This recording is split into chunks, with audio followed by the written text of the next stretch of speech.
We have to see. We do have to see a dark side at some point. Mm-hmm. We have to. I feel like you guys were talked about it on a couple episodes ago.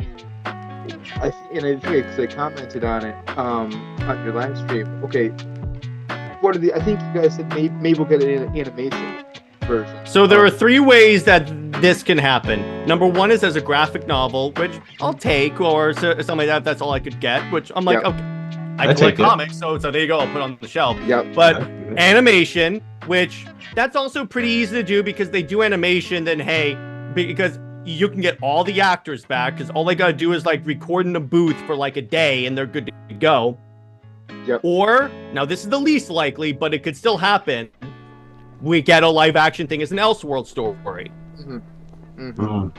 Because here's the thing: anyone telling you it's not going to happen or like it's impossible is lying. Because there's too many avenues for this to happen. I mean, hell, we got the continuation of Christopher Reeve and Michael Keaton Batman, granted in the comics, but still. Yeah, we still got 89. Yeah, Batman 89. Yeah. Which I think I'd probably prefer like if they did the animation and they did it right, because I can't really co-sign what they have been doing lately. Although the problem is the animation's really cheap because animation does not get a budget at all, dude. Mm-hmm.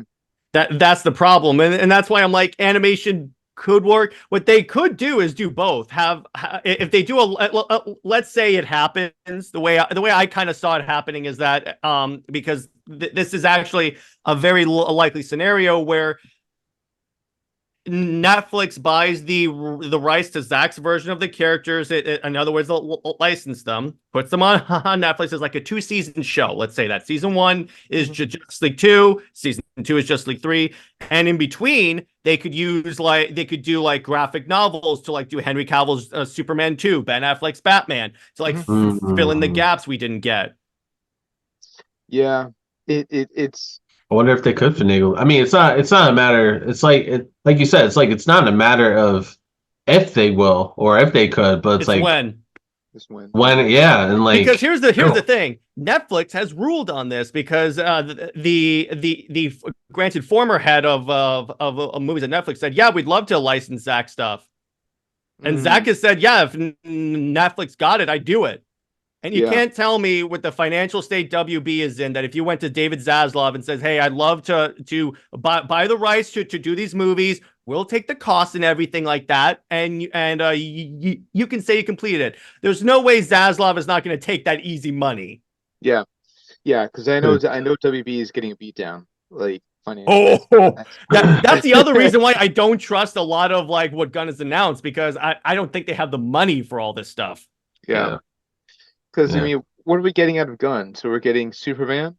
He does have some niche things he's trying to put out, like especially in the way of like TV series and whatnot. Yes, yeah, which is the stupid way to go, because here's what people forgot about the MCU. So because that too. So here's where Gunn lost me. It was actually 2 stages. Number 1, when he said we're tying in TV shows, video games, movies, and I'm like, you do realize that's what's burning people out of the MCU, right? So that was the first part. The second part is when he's focusing too much on really obscure characters that will not bring people to the theaters. Look at Blue Beetle. Great movie. Barely anyone saw it because no one knows who the hell Blue Beetle is. Right. That was weird.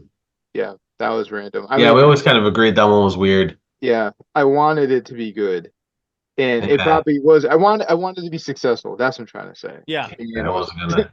Yeah, it would have been had they, because here's what WB should have done after Justice League failed. Well, like this, assuming Justice League had to happen, they should have come out with like a Superman, a Batman, and a Wonder Woman movie. Because what Marvel did, they established who their main characters are with the movies. Because how long did it take before we got an Avengers movie? A long time. We even got 2, and so they had to have established that first. Yeah. So that, and then once you get the trust and the audience, because that's why Guardians 1 made as much as it did, because even though no one knew who like Star-Lord or Rocket Raccoon were, they knew that if I see the Marvel Studios logo, it's going to be a good movie. DC has never had that. No. Well, they kind of had, but they screwed it up. Because they had one chance to turn this around. When the Snyder Cut came out, there was this overwhelming positivity about DC. In fact, you know what was trending besides Zack Snyder's Justice League? Hashtag, I was wrong about Zack Snyder. No way. So I'm like, you see this, it crashed the HBO Max servers when it first came out. I remember that. I'm like, it's money. People are telling you want this. You could still do your other obscure crap, but give this, because you only needed 2 more movies. That's it. And then you can like wrap it, say, hey, we completed it. Yes, it's shorter than Zach originally planned, but hey, at least we let him complete his story. Yeah. Now, Right. let me ask this. So, all right. So, because you mentioned Guardians, so the mainstream did not know anything about, like you said, Star-Lord, Groot, except so forth. We did. Might have to move the mic a little closer to your mouth, Galen. Oh, I'm sorry. Any better? Okay. Yeah. So the mainstream audience didn't know about Guardians. We did, as far as maybe a little bit about it. So Guardians comes out, it's gangbusters. It does excellent. All right. So before then, though, specifically before the movie came out, I specifically remember the original Suicide Squad trailer, and it was dark, right? And it was dark, and it was slow music. They had like a cappella. All right. So then, so then Guardians comes out, and it was what it was excellent comedy. Yeah, it was good. I enjoyed it. So then it's not I said Iowa. We get another Suicide Squad trailer, and then it was like that's another movie that was destroyed. And by the way, you know how WB was even worse with that. They let the trailer company that made that trailer edit the whole movie. It had to have.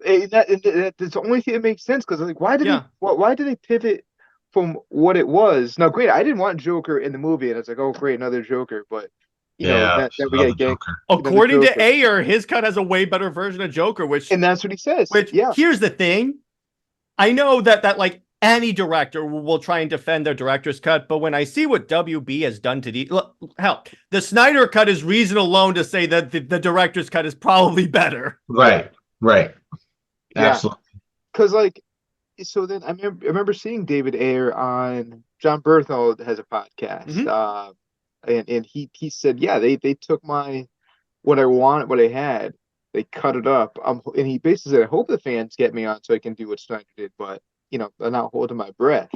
All right, so then we get the second, The Suicide Squad, which tanked, which had. And before you say it's because of the pandemic, Fast and Furious came out the same, like a week earlier, and made bank. So yeah, because that's the annoying part, is that so many people were like, "Well, it's the pandemic," and I'm like, so many other movies came out at the same time. You had nothing. You had nothing but to do but watch a movie, as far as things being closed down. So. They even allowed you to watch it at home as well as the theater, correct? Which was stupid, but still, you get my point there. Yeah. So it tanked. It didn't do well, despite having an even stronger cast than the original. Margot Robbie's always excellent. Who else am I forgetting? Well, you had Will Smith in the first one. Yeah, Will Smith. You got Idris Elba and John Cena. Yeah, exactly. So I can't stand John Cena. You can't see him either.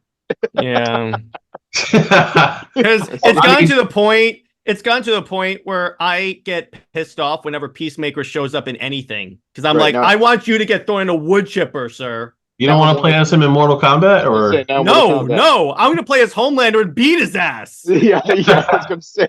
Granted, I was excited when, spoiler alerts, he blew up in the recent Fast and Furious. But that being said, he might not actually be dead.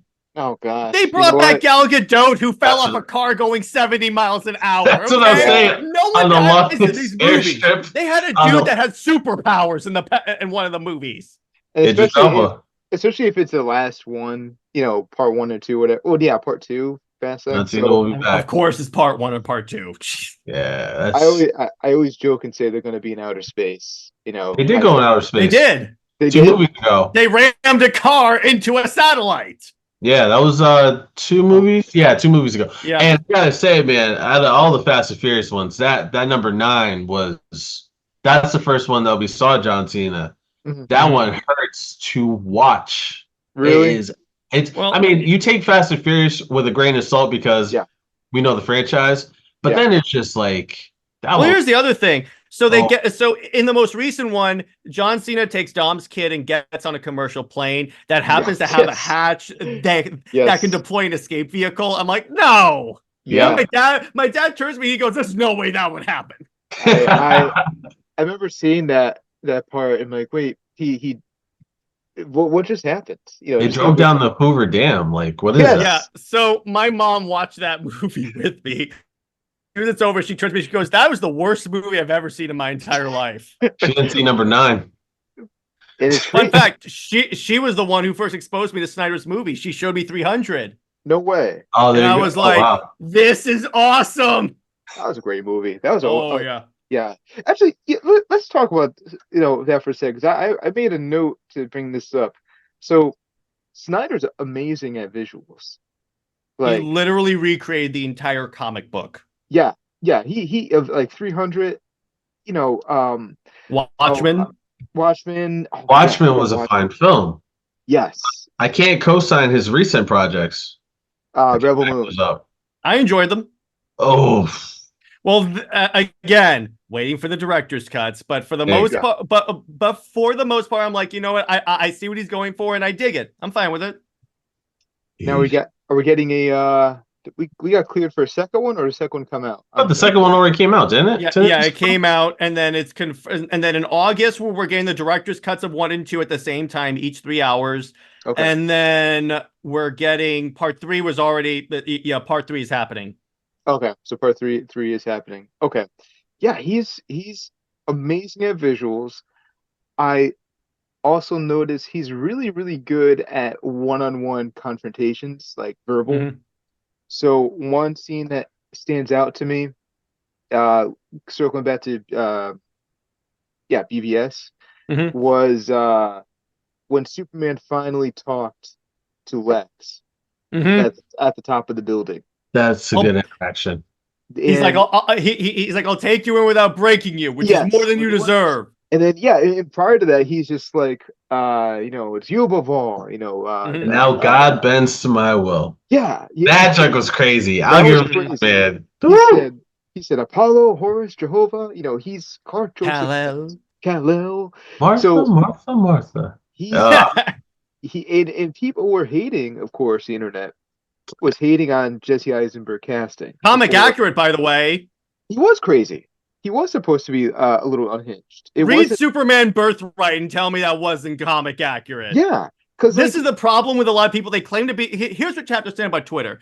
Anyone that claims, obviously present company excluded, anyone that claims to be an expert in comics is lying. Particularly the ones that say blank loves comics. Because I've legit caught these people in so many errors where I'm like, that's wrong. That didn't happen that way. That's wrong. It's just people posting random panels to back up their argument. I'm like, okay.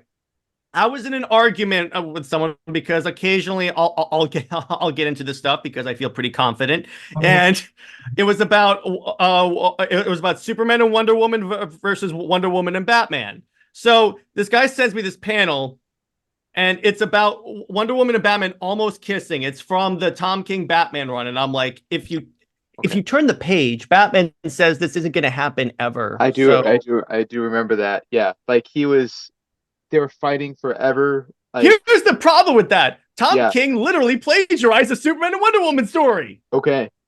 It's called Immortal Beloved, where the same stuff happens to Wonder Woman and Superman. It's still infuriating, but I have a very, speaking of love-hate relationships, I have a very love-hate relationship with Tom King. I've been mad at Tom King since the Batman run. I gave his Wonder Woman run 8 issues. Okay. So I started to falter when he had Wonder Woman punch her mother in the face. Yeah. That'll do it too. I was reading that and I'm like, did I miss something here? Then he does a very tone-deaf commentary on veteran suicide. So I was like, okay. Yeah. Then what got me out of that is that it was actually issue 8 when Wonder Woman's being interrogated by the villain and he's quoting scripture and everything like that. And I'm like, okay, so you're mocking Christianity now. And then the more I read about what happens in issue 9, I'm like, you had her eat a rat? Yeah. I'm like, what is wrong with you? Comics hate women. Comics hate Wonder Because Woman. here's the thing. When Tom King writes something well, he gets it. Yeah. It's not like, because I read his Mr. Miracle.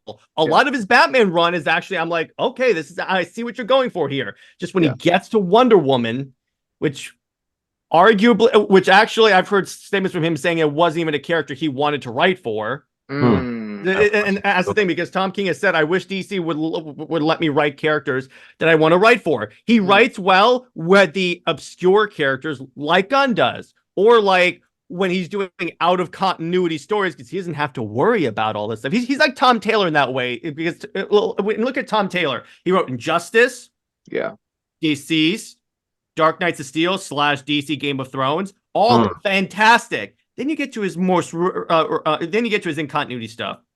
Son of Kal-El, and I'm like, I call it the Tom Taylor paradox. There's no, it doesn't add up. You're a good writer. Why can't you write good here? I mean, when he wrote, I think it was 2 years ago, when he did that 100 issue run of Batman. And City of Bane, and there are points pretty good, which is pretty good. But there's several issues that, oh man, they're just sort of. There's one issue where Batman was just having it when he was hooked up to whatever machine by Scarecrow, and there was no words. It was just turning pages of panels of him chasing after Joker, like Wild Coyote and Roadrunner style. And, there's some random filler issues like that. It's like, oh, come on, man. I think Tom King even went on Twitter and apologized. I hope he goes on Twitter and apologizes for his Wonder Woman run. That's for sure. That must be terrible. Well, because here's the thing. I'm a huge Wonder Woman fan. I wanted to try it out because I was like, at least it's not Clunerad. So you know what? I'll give it a shot. Yeah. And I have read good Tom King books, but when I'm reading this, and it's just part and parcel to the whole thing. And I did a video about this, how DC does not respect Wonder Woman. In fact, her book is considered the training book for junior editors. Ouch. They do not respect this character at all, yet they promote her as like their top female character. Right. That hurts. Right. Yeah, but I don't know, man. And we were just saying, Austin, like beforehand, how much love Marvel is giving like to Storm. Yeah, exactly. Oh yeah. Like my theory is either they're gonna tell Tom King to like stop his current story and like move on to like and move Wonder Woman on, or they're gonna at some point cancel the series, because each issue keeps getting lower and lower ratings. Wow. And here's the thing. So they released a lot of the comic standings of like like 1 out of 100, 2 out of 100. DC is not even the top 10 at all. No, it's including not. Batman. Batman. That's when you know it's bad. Batman's not doing good, and I'm like on life support with when Transformers is selling more comics than Batman. That's a problem. But I'm like, wait a second. When Transformers and G.I. Joe can outsell Batman in the comic book industry, that's a problem. Like I'm liking. Let's wait for the movie. I'm liking Superman a lot right now. Superman is great. Superman is excellent right now. Superman. I like this as a Green Lantern fan. I've always been eating great. Yeah. Oh yeah, you're doing really good right now. As far as Lantern.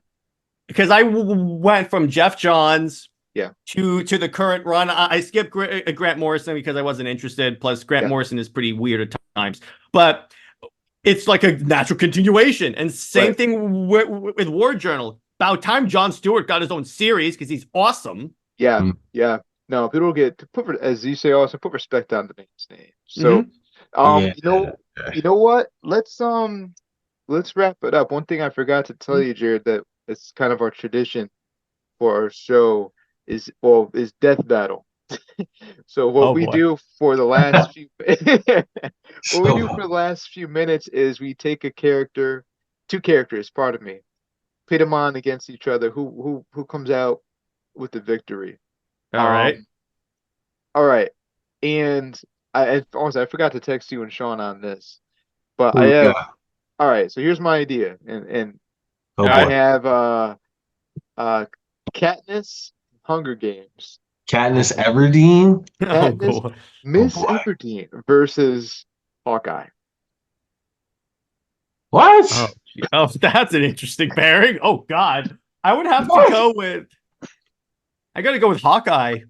Yeah, I'll give him his He's comeuppance. fought gods. I'll give him his comeuppance, bro. She's fought hormonal teenagers. That is Usually, true. yeah. See, usually it's weirder. Like our first one was Kirby versus Godzilla, Oh God. and we actually Yeah. found content to justify.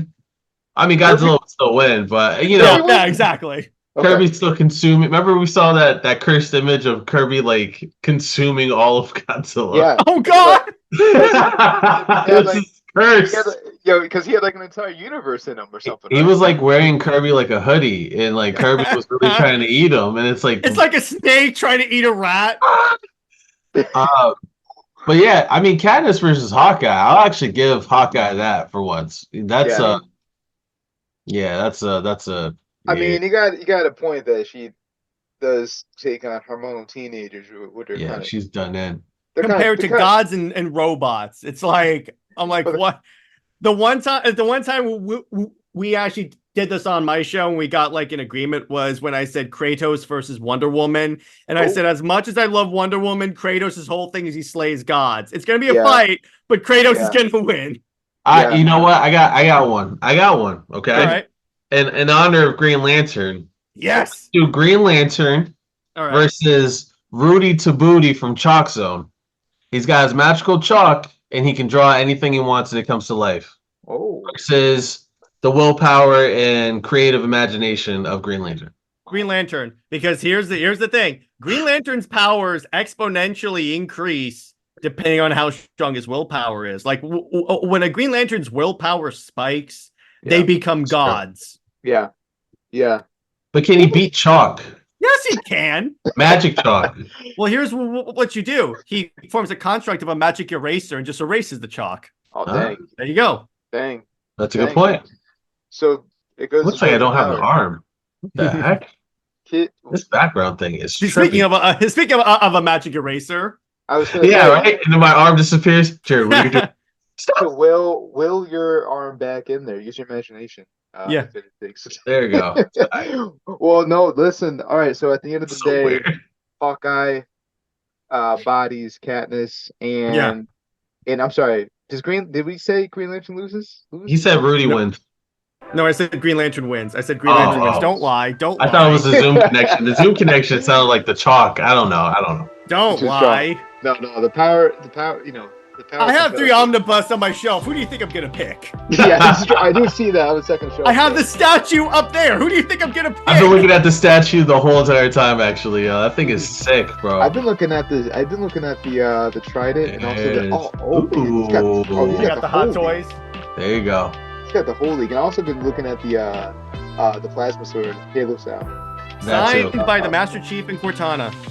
Ooh, really? Yeah. I See, saw because Halo did their own in-house con in 2019. I went there and I got a helmet signed and I got the sword signed. Nice. I'm still putting my Batcave together as far as my recording studio. I'm somewhere else today. Well, friends, that will do it for our episode for this evening. Hear more podcasts. Again, we're glad to have Jared come. Anytime. Yeah, man. Please, everyone watching, please check out his channel. We're going to leave his Twitter on handle as well. Actually, Jared, anything you want to plug in before we close it out?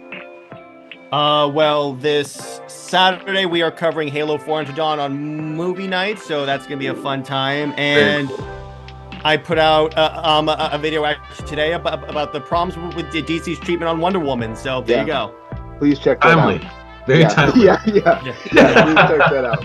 No, and actually, we're our next time out. We're going to be we're going to have a nice special announcement. We're going to be having Brian and Jared join us for our 1-year edition as well. So that'll be a fun one. And this will not be the last time we're going to have Jared on because now he's part of the Hero Association. So he's stuck with us.